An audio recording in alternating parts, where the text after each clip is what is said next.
Story 1. Am I the a-hole for bringing my own dinner to a wedding? Okay, I know how it sounds. Please let me explain. I, 26 female, have a ton of medical issues, including some that create major dietary restrictions. Real dietary restrictions, not some random fad diet that has false medical benefits. My cousin, Kay, had her wedding a couple weeks ago, and they did not have any menu items that I would be able to eat except a couple of the appetizers. Even then, I'm a little uncomfortable because they chose buffet style for the side dishes, and catering creates a lot of opportunity for cross-contamination. I would never expect someone to change or add to their wedding menu on my behalf, so I messaged her as soon as we had received the menu and just let her know that I would be unable to dine with them at the reception because of the dietary stuff, and let her know that I would come back after I was able to eat.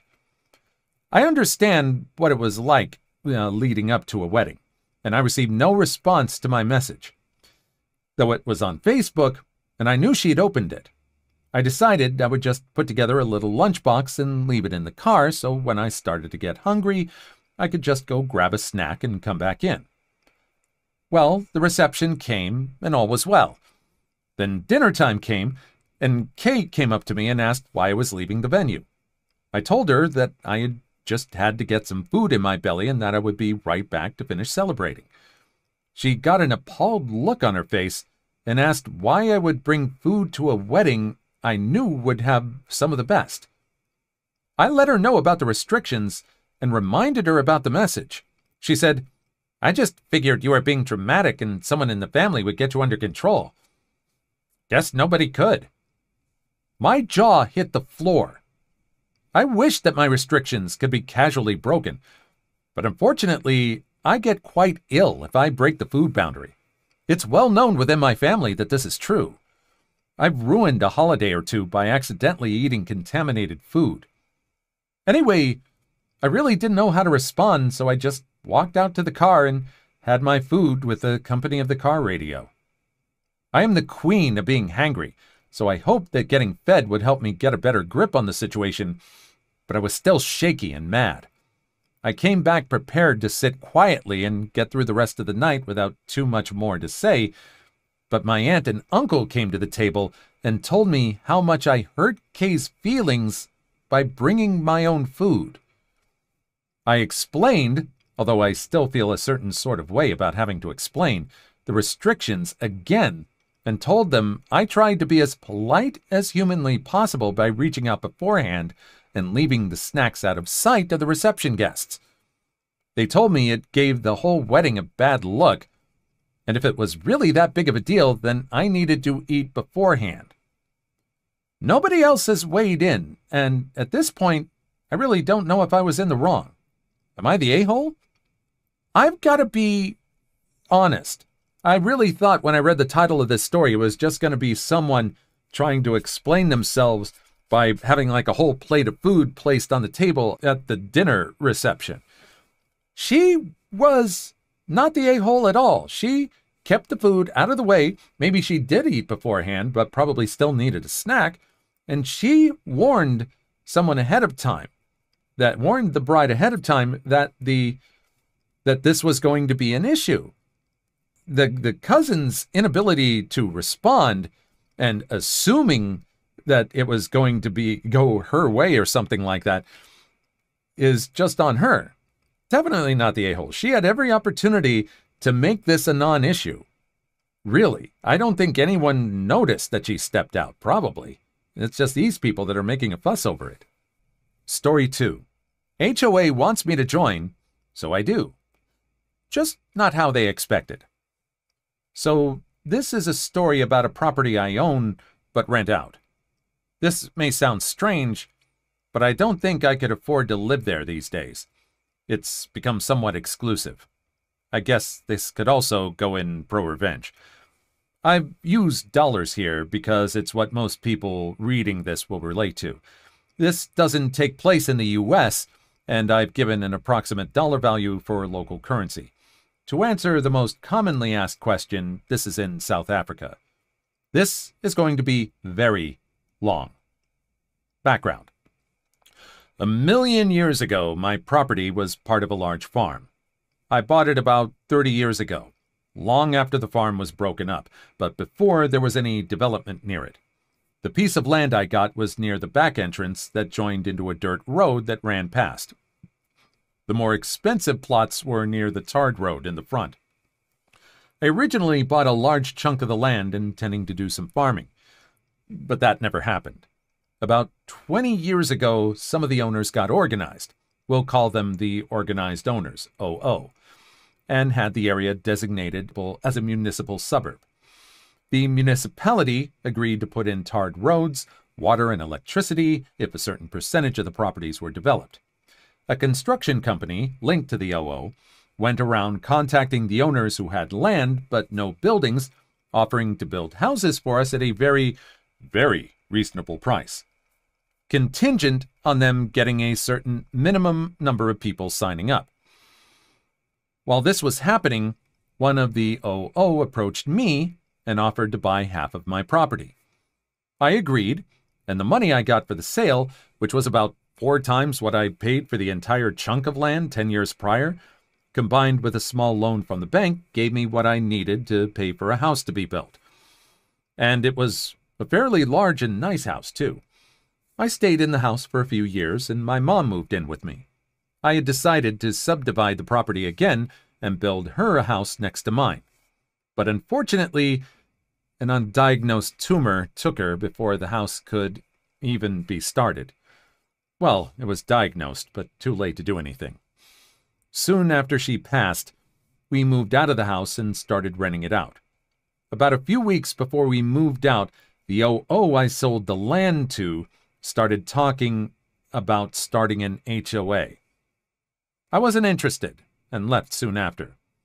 About 2 years later, the neighbor OO contacted me. There were 2 roads entering the area these days. The original tarred road that was near where the farmhouse had been and was entered from a fairly busy main road, and my dirt road back entrance, which was now a tarred entrance from a wide but not very busy municipal road. The HOA was trying to get the old farm road blocked off to improve security and decrease through traffic, and wanted the road next to my property to be the main and only entrance to the HOA community, and they were pressuring me to join. I said no, and I was adamant, and eventually they accepted that, but told me they wanted to have a sign near the road welcoming people to the neighborhood, and the only practical place to put it was on the edge of my property. They also wanted to build a little guard hut and have a security guard permanently monitoring who came in and came out, and they wanted to build his shed on my property. We came to an agreement whereby they would mow the lawn and pay the equivalent of about $35 per month in exchange for the land they needed. I was very happy with this arrangement since the property was fairly large, and it didn't really cost them anything since they already had a full-time gardening service servicing the HOA. This all happened over a decade ago. They eventually got the other main road blocked off, and the HOA is paying for Rent-A-Cop to be permanently stationed close to my property, as well as mowing my lawn and paying me enough money for takeaways for the family each month. I'm occasionally contacted by members of the HOA to get me to sign up, but I'm really not interested. My property has been rented to the same tenant for all these years, and everything there is going well for me. Until about 3 years ago, when someone scared the hell out of my tenant's young daughter by making strange noises and shooting a gun close to her bedroom window 3 or 4 times over about a month. This scared my tenant, and I guess it scared the HOA because they and my tenant contacted me with a proposal. I joined the HOA, and they give me exclusions from the HOA rules, including exclusions from paying the monthly fees, and in addition, they would build a wall around the entire HOA neighborhood, including electric fencing and security cameras. They told me they had wanted to do this for a while, but were unwilling to build the wall on property that was not in the HOA. I couldn't see the downside, so agreed. The dishonest dealings. It took a little over a year to build the wall and get everything completed, which is quite fast. And then, a month to the day after everything was done, my tenant got an HOA warning about his dogs barking. He told the HOA that while the property was in the HOA, it was exempt from the rules. The HOA told him that they had canceled the exemptions and that he had 30 days to comply. He contacted me, and I opened some mail I'd gotten from the HOA. I'd ignored it since I was supposed to be exempt from the rules and fees. Man, did I get a surprise. They had retroactively canceled the exemptions and were claiming, 1, that I pay late fees going back over a year, 2, that the easement agreement had been canceled and that they were retroactively canceling it a year back because the HOA contract allowed them to use small unused portions of HOA members' land for the common good for free, 3, that I refund them the money they had paid for the easement over the period, 4, that I owed them money for the garden service mowing the large lawn, and 5, that I would be fined for each infraction my tenant failed to remedy. This started an expensive process involving lawyers and the court system that ended with a judge telling me that what the HOA had done was mostly legal. They had the right to revoke the exemptions, but that they had to give me 30 days notice. As I was walking to my car, the neighbor OO, the one who bought half my land so many years ago, told me that I was stupid to have refused to join when the HOA started, as I could have been a founder member, whatever that means, and that next time I should be sure to understand the documents I sign before signing them. The malicious compliance. Neighboring OO was right. I should have read the contract better. Also, I was interested in what it meant to be a founding member. Spoiler, nothing. And so when I got home, I grabbed the HOA contract I'd signed, as well as all the other documentation they had provided me with, and started reading.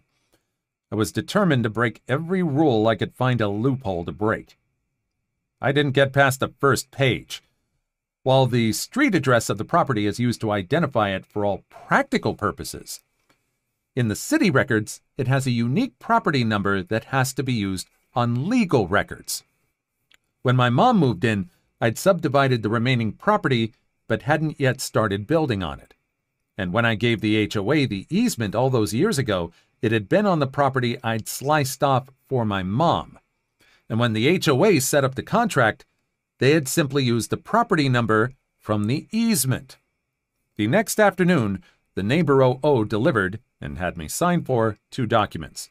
One telling me that my exemptions would expire in 30 days, and one letting me know that the easement would no longer be required after 30 days. I think he was being a bit malicious here because I lived about an hour away from the property and he drove out himself. Please like and subscribe if you made it this far. I hope you'll enjoy the rest of the video and have a wonderful day. The Revenge. Exactly 30 days to the hour after the HOA had given me the 30 days notice, I knocked on the neighbor OO's door. Did I mention he was the president of the HOA? And had him sign for 2 documents. The first was that I planned to build a house on my HOA property, which confused him. And the second was to notice that they had 30 days to remove from the property the guard shed, the parts of the electric boom that were on my property, as well as the sign. He tried to engage me, but I ignored him, climbed into my car, and drove off. Early the next morning, I got a call from the HOA lawyer who explained to me that their junk would be staying on my property since it was in an unused part of my land. I explained that I was building a house there, and that the land would not be unused anymore. I could hear the smirk as he told me that building a second house to be spiteful would not be accepted by the courts. I sure hope he could hear the smirk in my voice when I told him that the property in question did not have a house, and was, in fact, barely large enough for a house to be built and would not be large enough for any extraneous buildings. I then told him to go look up the property in question and call me back. I had sliced off just enough to be legal, which was just enough to build a small house. It took them just under 5 days to get back to me. Their lawyer told me that the terms of the easement meant that I could not cancel without their permission, so I emailed him a photo of the document they sent to me canceling the easement. That afternoon, neighbor OO invited me to lunch, his treat, to discuss the problem. I said, "No thanks." He extended the offer again 2 days later, and again I said, "No thanks." Others of the original OO contacted me to try to talk. Some sounded aggressive, some sounded sympathetic. I said no thanks to each of them. Eventually, the lawyer phoned and asked if we could come to some sort of arrangement. I asked what he had in mind, and he told me that he was prepared to discuss exclusions in exchange for access to my property. So I said, "No thanks, and please don't call me again." About 9 days before their 30 days were up, I got a call from a different lawyer. He said he wanted to negotiate a surrender. His words, not mine. I agreed to meet him at his office the next day. I'd already had documents drawn up, and the meeting was as simple as me giving him the documents and him reading them over. My new easement offer, 1, included everything offered by the old easement offer. 2, I changed the line item "mow the lawn" to "get the property to HOA standards and keep it there," since it was now in the HOA. 3, would cost them about $500 per month instead of around $35. This amount would increase with inflation. The previous contract didn't include that bit. 4, when canceled for whatever reason, the HOA would have to pay me a cancellation fee of around $7,500. 5, the contract automatically terminated 30 days after A, any disciplinary action was taken against me, my tenant, or the property. B, any complaints were levied by the HOA against the property. C, any legal action was taken against the property by anyone in the HOA. 6, that lawyer who had offered to negotiate surrender would be allowed to mediate any disputes between us at HOA's expense, and that 7, the HOA would pay all my legal fees if any legal action was taken against me.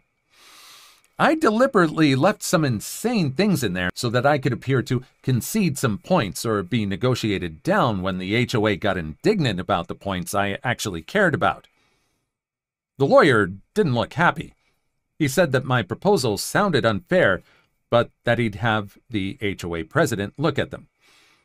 I reminded him that in 8 days I'd be setting a group of men armed with sledgehammers and anger management issues loose on whatever of theirs was still on my property. That evening, I got an irate call from the HOA president. He told me he was never going to sign a new contract. I said, "Okay." He then told me I was charging too much per month and that it should be the same rate as the previous contract. I pointed out that when I signed the previous contract, the area was under development, and there was at least one other road leading in and out, but now that there was only mine. And besides, mine was now developed with everything they needed. He told me that I was forcing them to sign a document they didn't want to sign. I told him he was free to not sign it. He whined about everything he could think of, and then eventually told me I'd be hearing from his lawyer. The next morning, the surrender lawyer called to ask if I'd be willing to come to their offices to sign the contract. I agreed. When I got there that afternoon, I learned that the surrender lawyer was not a lawyer, but a paralegal. He handed me the contract and asked me to sign it. He laughed when I told him I'd have to read through it first to make sure nothing was changed, and mumbled something that sounded like, "I'm sure you would." I read the contract. Nothing had been changed. Not a single thing. And the HOA president had signed it with the surrender paralegal signing as witness. I looked at him and said, "Why did he sign this? It was stupid to sign it." And the paralegal looked at me and said, "I started telling him that signing it would be a bad decision, but he told me I wasn't being paid to think or give legal advice and to shut up, so I shut up." And I said, Do you understand what he's signed here?" He looks at me and nods. He said, "I asked him if I should have one of the lawyers look at it before giving it to you, and he told me that we had already billed enough for this, and he'd sign it and sue me after their easement was safe." This happened about a year and a half ago. It took 6 months for the HOA to find out how boned they were. They wanted to sue me, but their lawyers explained to them that there was no way to win. Even if the court sided with them, all they would get is the easement contract voided, and they did not think that the court would side with them. Their lawyers were adamant about one thing. The HOA could not live with the HOA pays my legal fees if legal action was taken against me, since it didn't limit the people taking legal action against me to the HOA.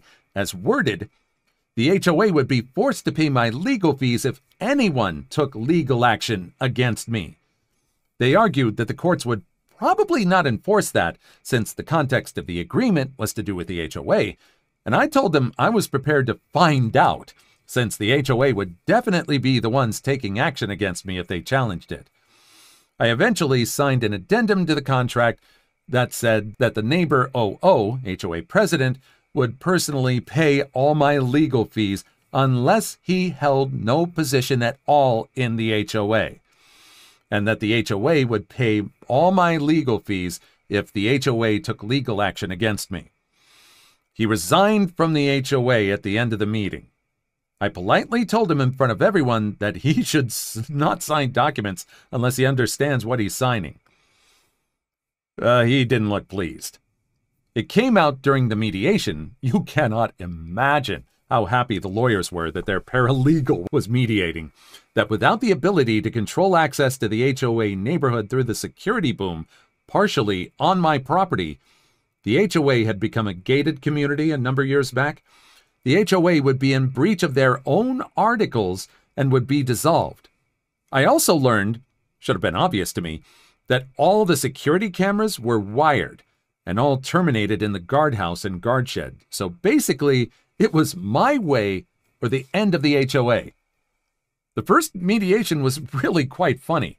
My paralegal looked more than a little glum as we assembled, and he called everyone to order. I suspected that he had been told to work against me, so I took the initiative. I reminded everyone there that I had agreed to let paralegal mediate, but that I had agreed to no arbitration at all. If I didn't feel like the proceedings were fair, I'd leave, and they could go ahead and sue. Paralegal brightened up, and things actually went quite well. I'm writing this after getting home from the latest mediation. I built a paddling pool for the neighborhood dogs. As in, I made it myself. I dug a hole, packed it with stone, and added a concrete finish. It was my first attempt, and if I say so myself, it looked, well, terrible. The HOA called for a mediation meeting, what they do now instead of taking official action. I've declined their mediation requests in the past, in which they told me, as nicely as they could, that the paddling pool was an eyesore right at the entrance of the HOA. I asked them to create a list of what needed to be fixed and how it needed to be fixed to give me at the next meeting. The list was extensive. It basically required the pool to be rebuilt from scratch. I asked them if there was any way to reduce costs on the work they needed to get it up to HOA standards, and they assured me there was not. I thanked them, pulled out a copy of the agreement where they had agreed to get the property to HOA standards, which I'd highlighted, and handed it to them with the list. I told them the HOA usually preferred if these things were dealt with within 30 days. They started arguing until the mediator reminded them that they could not force me to comply without causing the easement to end. I should mention that their lawyers usually no longer attend these things. They said they would get it done. I also learned a lot about neighbor OO today. One, I found out that neighbor OO sold his property about 3 months back and is apparently leaving the country for Australia. Two, I found out that the HOA had successfully sued him for a buttload of money they had lost to his mismanagement as part of his vendetta against me. Three, I also learned he had a vendetta against me I have no idea what I did to upset him. I'm not sure if I will mess with the HOA anymore. I already think I'm so close to breaking them. The only thing stopping them from canceling the contract is the massive financial loss if they do. I guess a lot depends on how they treat me and my tenants going forward. Also, I do like the monthly payments, though, so I'm motivated to play nice. Neighbor OO was right, though, in the end. You really shouldn't sign documents unless you understand what you're signing. This whole story is why I'm really wary of any HOAs. It's supposed to be some sort of association that really protects the community of the people living there, and this whole story is just a big demonstration of how HOAs can work against anybody living there whenever they want, however they want. And this guy just turned the tables on them. Don't get HOAs. I don't get them at all.